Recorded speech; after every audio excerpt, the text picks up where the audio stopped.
everyone, it's Digestion Andrea here, and today we are going to talk about the famous apple cider vinegar. Alright, so one of the misconceptions is that apple cider vinegar is very high in nutrients, when in fact it's actually not. It doesn't have a lot of vitamin C, A, of course not D or E or K, or even minerals. However, what it does have is acetic acid. And the reason why it helps with so many conditions is because it's an acid. So the way it helps is by lowering the pH when somebody is way too alkaline. So if somebody is way too alkaline, even if it's like the slightest bit, this acid helps lower the pH. And thus we correct the problem. But of course this goes both ways. If somebody is way too alkaline, we would have to acidify their system. Whereas if somebody is way too acid, we would have to alkalize their system.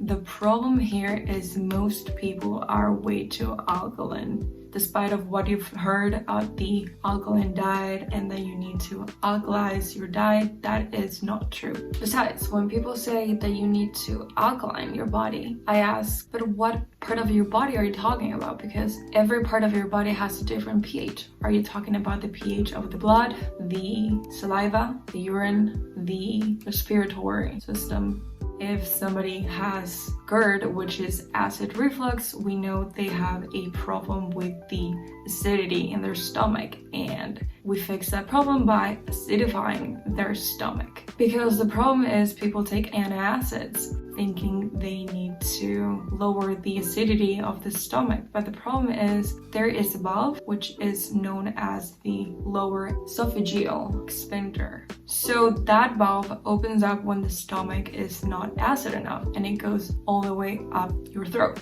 So if your stomach were to be as acid as it should be, it would literally burn your throat, because the acidity of the stomach should be battery acid. I'm not even kidding.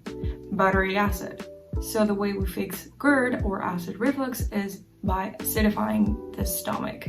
Because if you take an antacid, yes, it's going to relieve the symptom of acidity, but next time it's going to be even worse because you keep alkalizing your stomach, and that valve keeps opening up. So if it's not in a specific thing, like we said with the stomach, in general, we go by blood. Now, the problem with blood is the moment that we perform a blood sample, the blood quickly oxidizes and the pH, of course, changes too. So it's impossible to determine the exact pH. It's an estimation, and we don't want to go by estimation. So there's another way to do so. We go by signs and symptoms. So if you really want to know, the best thing to do is check the symptoms of an alkaline body versus the symptoms of an acid body. And that is how you can determine whether you are too acid or too alkaline. But today we are going to talk about the blood. It's true that the blood has to be slightly alkaline, but not too alkaline. That is why acetic acid works, because it lowers the pH slight bit. By changing the pH slight bit, you can create huge effects, because the pH is that important for the transport of minerals, activating enzymes, digesting food, especially proteins, and even the immune system. For example, if you are way too alkaline, you can't absorb minerals. For example, calcium. What happens when you can't mobilize the calcium? You feel stiff, you get inflammation all over your body, in the joints, in the muscles. Also, the magnesium and the potassium are not being mobilized because, again, you are way too alkaline. And as we age, we lose the acidity. And you might wonder, why is your pH too alkaline? Well, that can depend on many factors. Stress, not the right diet, lifestyle, and medication. So that's why I say the best option here is to check the symptoms of an alkaline body versus an acid body and check which ones you have, and that is how you can determine whether you are too alkaline or too acid. And if you're too alkaline, just by drinking a little bit of apple cider vinegar, you will lower your pH and those symptoms will go away. Another way acetic acid or apple cider vinegar can help is digestion. Why? Because it lowers the pH of the stomach. Your digestion will be much better if your stomach is a little bit more acid. And you don't even have to have a GERD or the symptoms that we previously mentioned.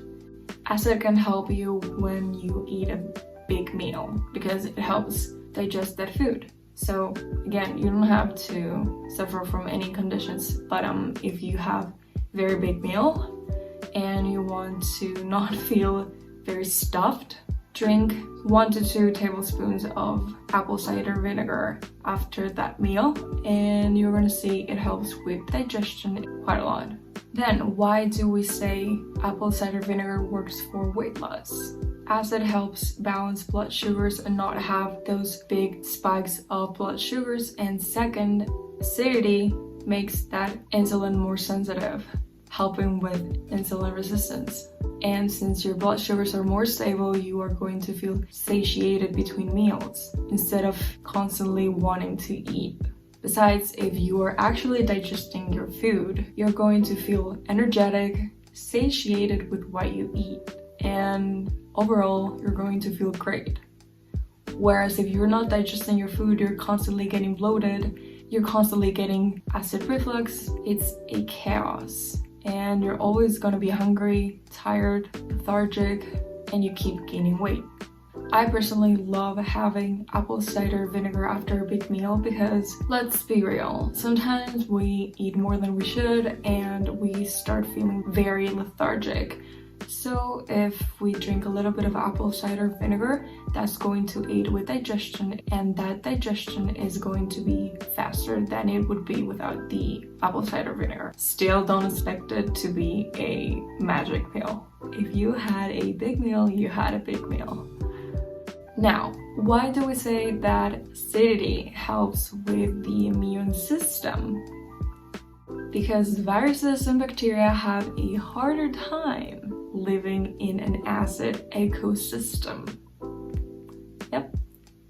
And then second, remember we said that we are able to transfer vitamins and minerals better with an acid media?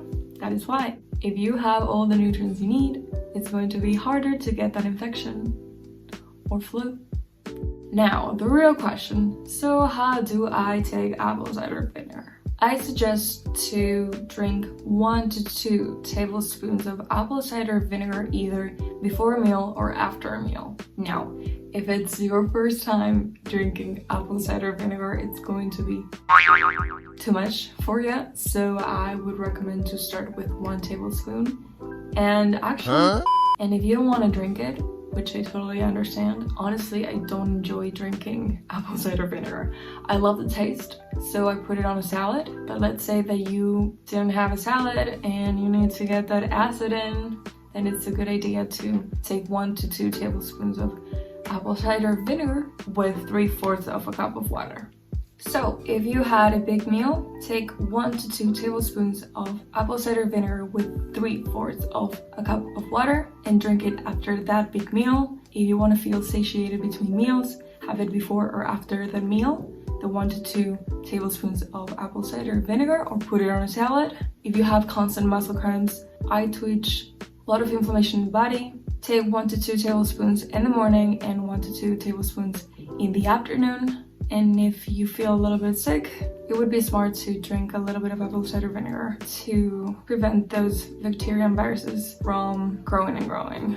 So now you know the truth, why apple cider vinegar works. I know all the hype around it, all the claims, and the premise that it's the miracle pill.